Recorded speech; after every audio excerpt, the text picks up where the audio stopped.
छत्तीसगढ़ के 36 देवी, छत्तीसगढ़ के 36 देवी, सबला मोर प्रणाम है। सब हवे मोर माता लेकिन सबके अलगे नाम है।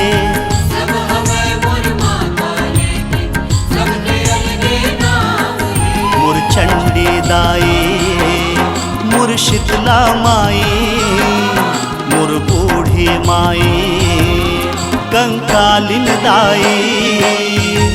जगह जगह माँ अलग अलग वो, जगह जगह माँ अलग अलग वो, माता तोरे धाम है। मोर छत्तीसगढ़ के 36 देवी, सबला मोर प्रणाम है। छत्तीसगढ़ के 36 देवी, सबला मोर प्रणाम है।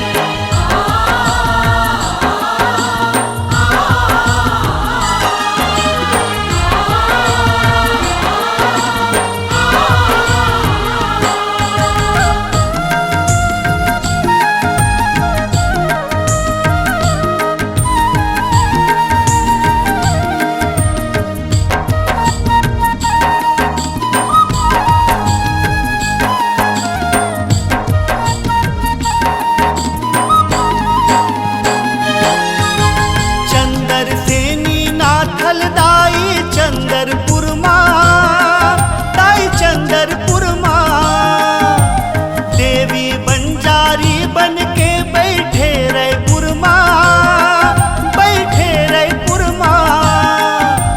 रायगढ़ के बूढ़ी माई हावस रायगढ़ माँ, हावस रायगढ़ माँ। महामाया बन के बैठे दाई रतनपुर माँ, रतनपुर माँ।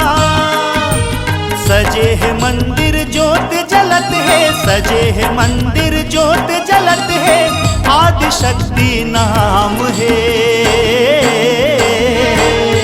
मोर छत्तीसगढ़ के 36 देवी, सबला मोर प्रणाम है। छत्तीसगढ़ के 36 देवी, सबला मोर प्रणाम है। मोर दुर्गा दाई, मोर काली माई, अंगार मती दाई, सरमंगला माई। तैं दुख हरनी तैं बैतरनी, तैं दुख हरनी तैं बैतरनी, चरण मचारो धाम है। मोर छत्तीसगढ़ के 36 देवी, सबला मोर प्रणाम है।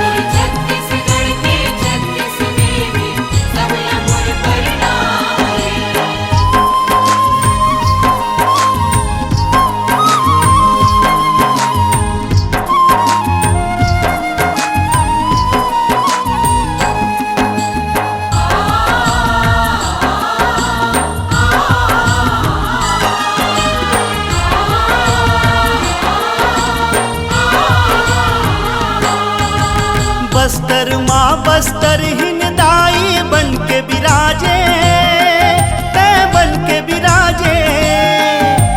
दंतेवाड़ा माँ दंतेश्वरी दाई विराजे, दाई तैहा विराजे। बाग बहारा माँ खल्लारी दाई विराजे, डोंगरी माँ विराजे। घटेश्वरी दाई मंदिर माँ तोर घंटी बाजे, दाई घंटी बाजे। अलग है महिमा तुहर ओदाई, अलग है महिमा तुहर ओदाई, महिमा तुहर महान है। मोर छत्तीसगढ़ के 36 देवी, सबला मोर प्रणाम है।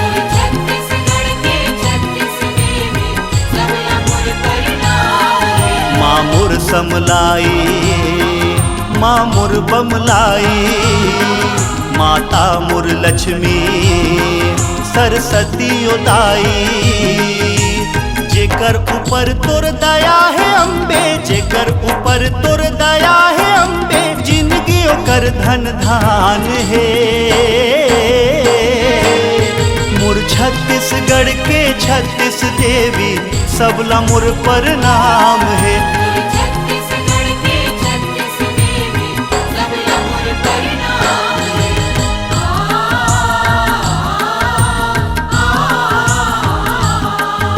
दाइयो